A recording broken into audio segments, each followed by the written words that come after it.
Putin ने खुद को पुतिन को लगता था कि उसका कोई कुछ नहीं बिगाड़ सकता, समझा। जब उन्होंने अपनी तथाकथित विशेष सैन्य कार्रवाई शुरू की तो उन्हें पूरा यकीन था कि यूक्रेन पलटवार नहीं करेगा। शुरुआती आक्रमण असफल होने पर भी पुतिन को फर्क नहीं पड़ता। यूक्रेन के पास लंबी दूरी के हथियार नहीं थे।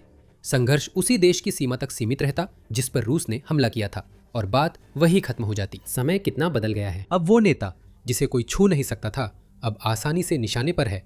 एक ड्रोन से यूक्रेन ने पुतिन को दिखा दिया कि उन पर कभी भी हमला हो सकता है। चलिए आपको क्रास्नोदार के गेलेंजिक ले चलते हैं। काला सागर किनारे स्थित यह एस्टेट जिसे पुतिन ने $1 अरब से अधिक खर्च कर लग्जरी महल बनाया है, वे जब चाहे आराम के लिए इसका उपयोग कर सकते हैं। माना जाता है कि यह पहुंच से बाहर है। पुतिन के महल के नाम से प्रसिद्ध यह विशाल एस्टेट एक सनकी तानाशाह की हर जरूरत पूरी करता है। अतीत में इस महल को सबसे भव्य फर्नीचर से सजाया गया है जिसकी आप कल्पना कर सकते हैं। ज्यादातर फर्नीचर पुतिन को उन्हीं ओलिगार्क्स ने उपहार में दिया है जिन्हें उसने सत्ता में आकर अमीर बनाया। एक समय पर लगभग 1500 लोग इस भव्य इमारत के निर्माण और नवीनीकरण पर काम कर रहे थे। इसमें जापानी बगीचा, फर्श के समतल पर बना स्विमिंग पूल और लगभग पूरी तरह संगमरमर से बना विशाल जिम था। बेशक यह मूल रूप से प्लास्टर बोर्ड से बना था और बाद के वर्षों में इसका कुछ हिस्सा गंदी हरी फफूंदी से ढक गया था। ये साबित करता है कि गेलेंजिक असल में पुतिन का महल था जो बाहर से शानदार, अंदर से सड़ा हुआ था। ये महल पुतिन द्वारा अपने लिए बनाई गई अलग थलग दुनिया का स्मारक था। घर से दूर एक हवेली, कड़ी सुरक्षा से घिरी और आम रूसी से बहुत दूर। यही जगह थी जहां पुतिन आराम करते थे, ये मानकर कि महल की दीवारों के अंदर कोई उनका कुछ नहीं बिगाड़ सकता।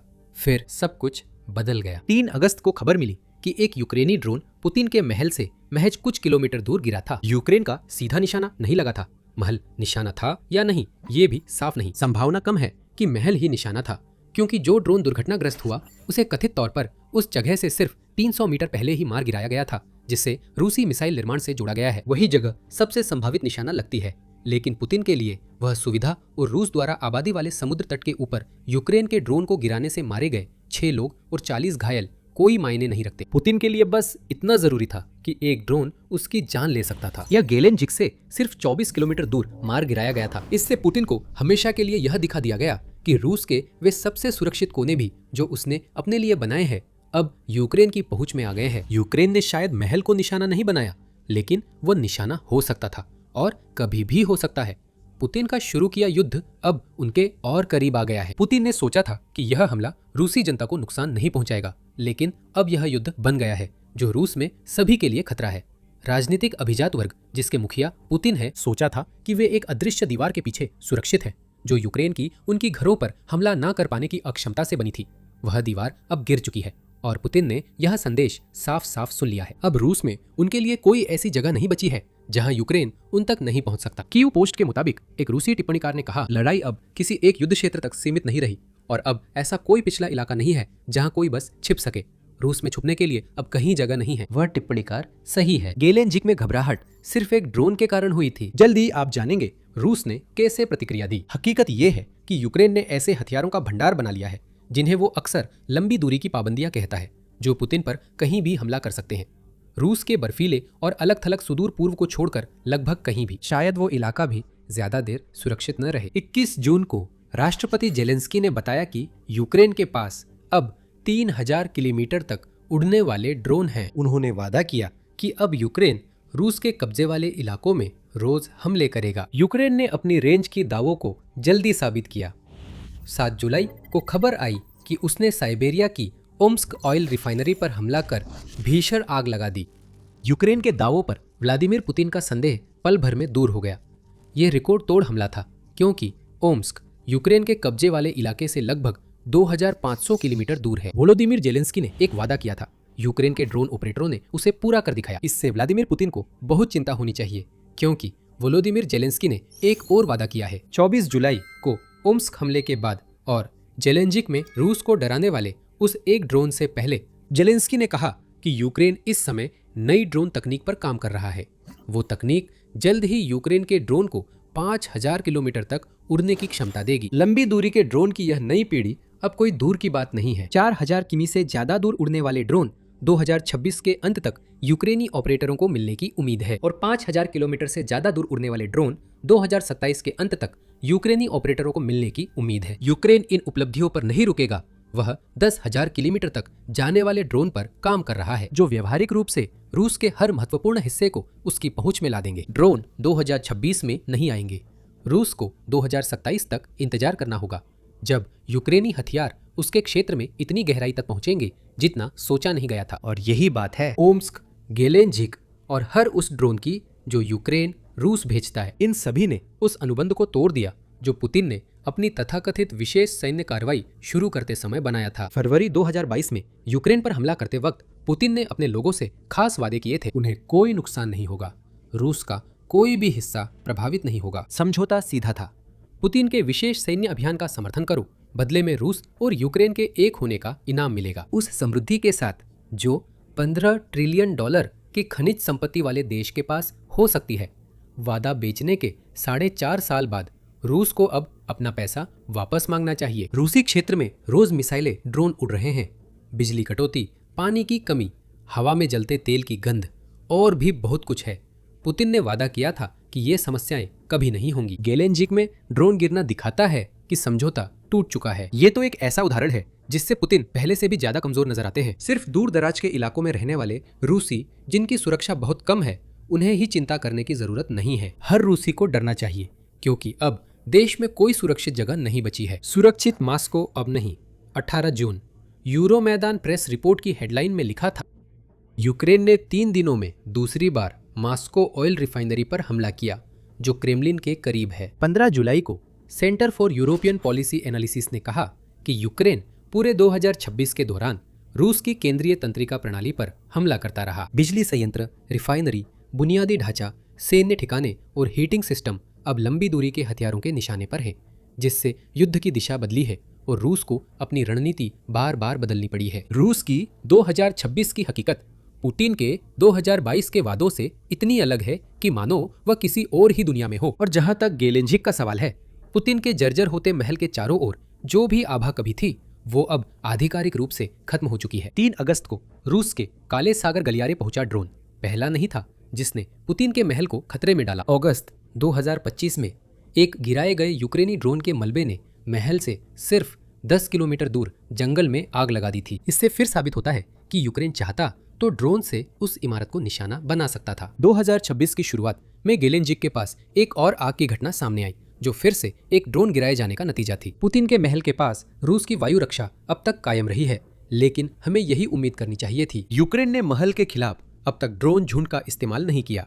रूस ने जो भी ड्रोन गिराए वे अलग थलग मानव रहित हवाई वाहन थे, जो शायद किसी और लक्ष्य की तरफ थे। गेलेंजिक आसानी से लक्ष्य बन सकता था, ये भविष्य में हो सकता है। और जब ये वाकई में एक लक्ष्य बन जाएगा तो ये देखना दिलचस्प होगा कि जब कभी कभार आने वाले एक ड्रोन की बजाय दर्जनों, शायद सैकड़ों ड्रोन का सामना करना पड़ेगा, तब महल की सुरक्षा कितनी टिकती है। हम एक बात तो निश्चित रूप से कह सकते हैं कि पुतिन के महल के पास जो अभी अभी हुआ, उससे रूस घबरा गया है। हम ये हमले की प्रतिक्रिया से देख सकते हैं। वो घबराहट सच है और ऐसा होना चाहिए। उसमें कुछ पाखंड झलकता है और यह पुतिन की चालाक मीडिया रणनीतियों की झलक देता है, और उस डर की भी जिसमें वो अब रोज जीता है। गहराई में जाने से पहले याद दिला दूं, आप सैन्य शो देख रहे हैं। अगर आपने अभी तक सब्सक्राइब नहीं किया है तो अभी बटन दबाने और नोटिफिकेशन ऑन करने का सही समय है, ताकि आप कोई वीडियो मिस न करें। गेलेंजिक में जो हुआ उस पर रूस की प्रतिक्रिया वही थी जैसी यूक्रेन के ड्रोन से नागरिकों के हताहत होने पर अपेक्षित थी। यूक्रेन को खलनायक के रूप में पेश करने का एक मौका सामने आया। रूस के विदेश मंत्रालय ने मौका तुरंत भुना लिया। प्रवक्ता मारिया जाखारोवा ने कहा कि यूक्रेन ने अंतर्राष्ट्रीय आतंकवादी गतिविधियों का सहारा लिया। एक आतंकवादी गिरोह ने यूक्रेनी राज्य पर कब्जा कर लिया था और पश्चिम इस आतंकवाद का समर्थन करने में शामिल था। आतंकवादी शब्द बार बार दोहराने का एक कारण है। रूस चाहता है कि ये कहानी उसके लोगों के दिमाग में बैठ जाए, क्योंकि यूक्रेन को एक आतंकवादी राष्ट्र के रूप में दिखाना जो आम नागरिकों पर हमला करता है, पुतिन के अपने आक्रमण के औचित्य को मजबूत करता है। रूस को विशेष सैन्य अभियान शुरू करना पड़ा और यूक्रेन में रहना पड़ा, यहाँ तक कि जब यह साफ हो गया कि शुरुआती आक्रमण असफल हो गया था। यूक्रेनियन सभी रूसियों को मारना चाहते हैं, सिर्फ पुतिन और रूसी सेना ही आपकी रक्षा कर सकते हैं। पाखंड अलग ही स्तर पर है और गेलेंजिक में जो हुआ उसकी हकीकत बिल्कुल अलग है। अगर आपको याद हो कि हमने पहले क्या बताया था, तो आप ये बात पहले ही समझ चुके होंगे। यूक्रेन का निशाना साफ तौर पर एक सैन्य ठिकाना था, एक ऐसी सुविधा जो रूस की मिसाइल पाइपलाइन के लिए काम करती है। वो जगह जहां यूक्रेन का ड्रोन गिरा, उस सैन्य ठिकाने से बस कुछ मीटर की दूरी पर थी। जहां तक ड्रोन की बात है, उसे रूसी वायु रक्षा प्रणाली ने मार गिराया था। फायरिंग के फैसले पर यूक्रेन के centre for countering disinformation प्रमुख एंड्री कोवालेंको ने रूस को खरी खरी सुनाई। ये रूसी वायु रक्षा बलों का काम था, जिन्होंने भीड़-भाड़ वाले समुद्र तट के ऊपर ड्रोन गिराया, और ये रूसी अधिकारियों की नाकाम कोशिशें थी, जो अक्सर हवाई हमले की चेतावनियां छुपाते हैं या रूसी नागरिकों की सुरक्षा के लिए जरूरी कदम नहीं उठाते। कोवालेंको ने कहा कि रूस ने जानबूझकर यूक्रेन के ड्रोन को भीड़-भाड़ वाले समुद्र तट पर गिराया। यूक्रेन सिर्फ उन्हीं ठिकानों पर हमला करता है जो रूस के सैन्य औद्योगिक परिसर में है या पुतिन के युद्ध को वित्त पोषित करने में मदद करते हैं। CNN वीडियो विश्लेषण के अनुसार यूक्रेन के ड्रोन के गिरने से ठीक पहले कम से कम 3 हथियारों से स्वचालित गोलाबारी की आवाज सुनी जा सकती है। इसके बाद यूक्रेन का ड्रोन दिशा बदलता है और नियंत्रण खोकर समुद्र तट पर गिर जाता है। रूस ने खुद किया, फिर भी इसे आतंकवाद कह रहा है। एक पल उस पाखंड पर ध्यान दे। रूस ने एक भीड़भाड़ वाले समुद्र तट पर यूक्रेनी ड्रोन गिराया और यूक्रेन को आतंकवादी देश कहा। ज्यादा से ज्यादा यह एक रूसी दुर्घटना है जिसका इस्तेमाल यूक्रेन को बदनाम करने के लिए किया जा रहा है। सबसे खराब स्थिति में रूस ने जानबूझकर इस ड्रोन को गिराया। क्या आने वाला था, इसकी कोई चेतावनी दिए बिना, ताकि वह हताहत करा सके और उनका दोष यूक्रेन पर मढ़ सके। वैसे भी उन हताहतों की मंशा यूक्रेन की नहीं थी। यह बात रूस द्वारा यूक्रेन पर किए गए लंबी दूरी के अटैक्स पर लागू नहीं होती। संयुक्त राष्ट्र मानव अधिकार उच्चायुक्त कार्यालय के अनुसार रूस ने 24 फरवरी 2022 से 30 जून 2026 के बीच 16,431 यूक्रेनी नागरिकों की हत्या की है। अन्य 48,613 नागरिक घायल हुए हैं, जिनमें से कई रूस की मिसाइलों और ड्रोन के कारण हुए हैं। जेलेंजिक की घटना से कुछ दिन पहले रूस ने कीव पर बैलिस्टिक मिसाइल हमला किया था, जिसमें 9 लोग मारे गए और दर्जनों अन्य घायल हुए। यही यूक्रेन और रूस में फर्क है। यूक्रेन सैन्य ठिकानों को निशाना बनाता है और नागरिकों की मौतें दुर्घटनावश होती है, जबकि रूस जानबूझकर नागरिकों को निशाना बनाता है। रूस आक्रमण की शुरुआत से ही ऐसा कर रहा है। पुतिन मानते हैं कि यूक्रेन के लोगों में डर पैदा कर वे जेलेंस्की के खिलाफ और रूस के पक्ष में हो सकते हैं, इसलिए वह ऐसा करता रहेगा। जब ज़खारोवा पुतिन के महल के पास हुई घटना को आतंकवाद कहती है, तो उनके शब्द किसी सस्ती 2000 के दशक की साइंस फिक्शन फिल्म में केविन बेकन से भी ज्यादा खोखले लगते हैं। जब रूस जानबूझकर घिनौने काम करता है और उन्हें सही भी नहीं ठहराता, तो उसे गंभीरता से नहीं लिया जा सकता। पुतिन एक युद्ध अपराधी है, ये बात बिल्कुल स्पष्ट है। लेकिन गेलेंजिक की घटना दिखाती है कि जो खुद को अजय मानता था, अब कभी भी निशाना बन सकता है, और इससे पुतिन बहुत डर जाएंगे। एक अपराधी जो हर वक्त भागता फिरता रहता है, अपनी ही जमीन पर आजादी से नहीं घूम सकता, क्योंकि उसे डर है कि यूक्रेनी ड्रोन ऑपरेटर कभी भी उसे निशाना बना सकते हैं। एक और वजह है कि रूस ने इतनी जल्दी यूक्रेन की निंदा करने का नया दौर शुरू कर दिया, जबकि ये घटना यूक्रेन की गलती नहीं थी। ये केवल यूक्रेन को आतंकवादी राष्ट्र कहने की बात नहीं है। पुतिन जेलेंजिक की घटना का प्रचार के तौर पर इस्तेमाल कर रहे हैं। वह दुनिया को समझाने की कोशिश कर रहे हैं कि यूक्रेन उनकी हत्या करना चाहता है, जबकि वो रूस के राष्ट्रपति हैं। पुतिन का ऐसे मामलों में पुराना रिकॉर्ड रहा है, इसलिए हमें यह पता है। 2025 के अंत में रूस ने कहा कि यूक्रेन ने उत्तरी नोवगोरोड क्षेत्र में पुतिन के निवास पर ड्रोन हमला किया। रूस ने इस दावे पर पूरी तरह जोर दिया। इसने यहाँ तक कि एक वीडियो भी जारी किया, जिसमें कथित तौर पर यूक्रेनी ड्रोन दिखाए गए थे, जिन्हें निवास के बाहर कहीं जमीन पर मार गिराया गया था। रूस ने कहा कि यूक्रेन ने पुतिन के घर पर 91 लंबी दूरी के ड्रोन भेजे। वीडियो में सिर्फ 1-2 ड्रोन गिराए गए थे और गिराने का कोई वीडियो नहीं था। षड्यंत्रकारी लोग मान सकते थे कि रूस ने नोवगोरोड में यूक्रेन के हमलों से मिले ड्रोन के मलबे को जानबूझकर रखा, ताकि लगे यूक्रेन ने पुतिन को मारने की कोशिश की। षड्यंत्र सिद्धांतकार सही साबित हुए। रूस ने शायद यही किया। यूक्रेन ने तुरंत रूस के दावों का खंडन किया और 5 जनवरी को हमले के लगभग 1 हफ्ते बाद अमेरिकी जांच में सामने आया कि नोवगोरोड में कोई यूक्रेनी हमला नहीं हुआ था। राष्ट्रपति डोनाल्ड ट्रंप, जिन्होंने शुरुआत में खुद को इस हमले को लेकर बहुत गुस्से में बताया था, ने कहा, मुझे नहीं लगता कि वह हमला हुआ था, हमें नहीं लगता कि वह हुआ, अब जब हमने जांच कर ली है। ये सब इतना महत्वपूर्ण क्यों है? रूस ने ये दावा शांति वार्ता के दौरान किया था। कथित हमले के बाद रूस ने कहा कि वो उन वार्ताओं को जारी नहीं रख पाएगा। ये सब जानबूझकर किया गया था, क्योंकि पुतिन ने यूक्रेनी ड्रोन के अपने वास्तविक दर का इस्तेमाल अमेरिका को रूस का पक्ष लेने के लिए बरगलाने में किया। ये काम नहीं आया।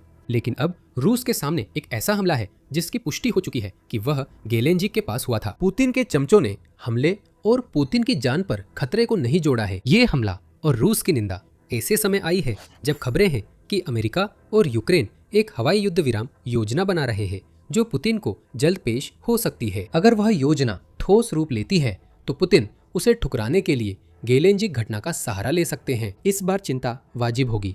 यूक्रेन का ड्रोन पुतिन के महल के पास पहुंच गया था। पुतिन इन बातों को घुमा सकते हैं, पर उनका जवाब आतंक ही रहेगा। यह एक ऐसा आदमी है जो पहले से ही हमले के डर में जीता है, चाहे वो यूक्रेन के ड्रोन हो या उसके अपने ही करीबी लोगों में से कोई। कम से कम मई से ये अच्छी तरह से दर्ज किया गया है कि पुतिन अब अपना ज्यादातर समय भूमिगत बंकरों में छिपकर बिताते हैं। सिर्फ तभी बाहर आते हैं जब उन्हें अपने दिनों दिन कम होते सार्वजनिक कार्यक्रमों में से किसी एक में शामिल होना पड़ता है। फोर्ब्स के अनुसार यूक्रेन के ड्रोन ही उनके बंकरों में रहने की वजह है, क्योंकि पुतिन अब उन भव्य संपत्तियों से दूर रह रहे हैं जिन्हें वो कभी अपना घर कहते थे। द इंडिपेंडेंट के मुताबिक एक बंकर क्रास्नोदार क्षेत्र में है, जो वही जगह है जहां पुतिन का महल स्थित है। पुतिन अपनी पुरानी जिंदगी के करीब रहने की पूरी कोशिश कर रहे हैं। हालांकि वो जानते हैं कि जब तक यूक्रेन युद्ध चलता रहेगा वो उस जिंदगी को फिर से नहीं जी पाएंगे। यूक्रेन का मकसद यही डर है। यूक्रेन ने 3 अगस्त को पुतिन के महल को सक्रिय रूप से निशाना न बनाया हो, लेकिन उसका एक ड्रोन पुतिन के महल के इतना करीब आ गया, इससे यूक्रेन को कोई आपत्ति नहीं। अब ये ड्रोन रूसी जनता को दिखा सकता है कि उनका नेता वैसा नहीं है जैसा वह कहता है। एक और वादा टूट गया, ठीक वैसे ही जैसे विशेष सैन्य अभियान का वादा। पुतिन को रूस का महान रक्षक माना जाता है, वह व्यक्ति जो अपने देश के लिए खड़ा होता है और हर कीमत पर उसकी रक्षा करता है।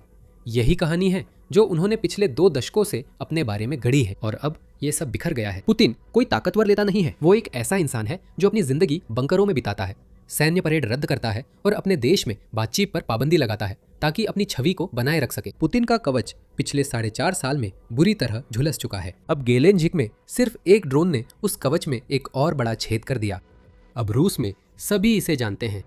पुतिन यूक्रेन के लिए जब चाहे निशाना बन सकते हैं। अगर ऐसा नहीं है तो यूक्रेन रूसी समाज के पूरे ताने बाने पर वार कर सकता है, क्योंकि पुतिन ने उस समाज के हर पहलू को यूक्रेन को लेकर अपनी सनक की सेवा में मोड़ दिया है। यूक्रेन के वाइल्ड बेरीज हमलों में भी यही देखा गया।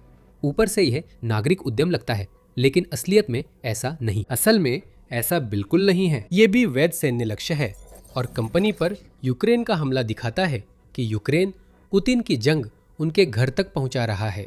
हमारा वीडियो देखकर और जाने। अगर आपको ये वीडियो पसंद आया हो तो मिलिट्री शो पर और भी बहुत कुछ आने वाला है। सब्सक्राइब करें और नोटिफिकेशन चालू करें ताकि आप सबसे पहले देख सके कि आगे क्या आ रहा है। और देखने के लिए धन्यवाद।